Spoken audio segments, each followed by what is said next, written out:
Jadi, terungkaplah saat ini, kenapa selama ini Pak Jokowi nggak berani datang memenuhi panggilannya di pengadilan. Ternyata, ijazah yang selama ini dipertanyakan oleh publik hilang nggak karuan. Yang tersisa hanyalah fotokopi. Dan tanggal 15 April 2025, seorang alumni bernama Rismond Sianipar pun bersiap melangkah ke kampus tercintanya. Bukan untuk reunian, bukan juga untuk nostalgia mie ayam yang ada di kantin Fakultas Teknik, tapi untuk membandingkan tanda tangan dosen pembimbing dari skripsi Mulyono sang legenda.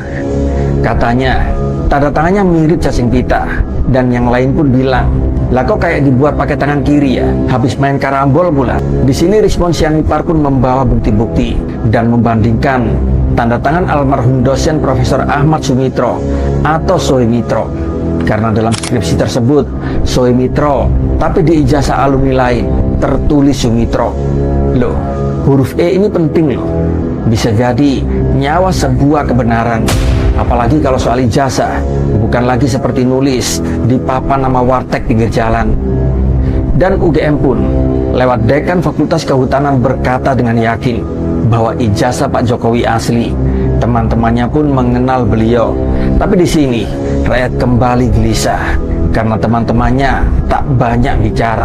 Dan video reuni angkatan 1985 pun akhirnya viral. Video tersebut beredar tanpa kehadiran sang mantan presiden. Apakah beliau sibuk? Apakah hanya malas untuk ikut bernostalgia? Atau jangan-jangan ada yang ingin dilupakan? Dan kemudian datanglah pernyataan maha ajaib. Ijazahnya pernah ada, tapi sekarang sudah hilang. Ya elah, ini maksudnya apa sih? Kok kedengarannya kayak drama sinetron ya? Di sini pun lalu rakyat bertanya, bukan untuk menjatuhkan, tapi demi sebuah kewarasan. Kalau kampus sekelas UGM bisa bilang bahwa ijazah Pak Jokowi hilang, lalu diganti begitu saja tanpa berita acara. Lalu apa kabar nasib ijazah anak-anak kos yang fotokopiannya saja harus dilegalisir 3 rangkap? Di sini seorang aktivis bilang, ini bukan hanya sekedar ijazah, tapi ini tentang sebuah kejujuran akademik. Seorang pakar hukum pun lalu menambahkan, kalau memang diganti, mana bukti forensik digitalnya?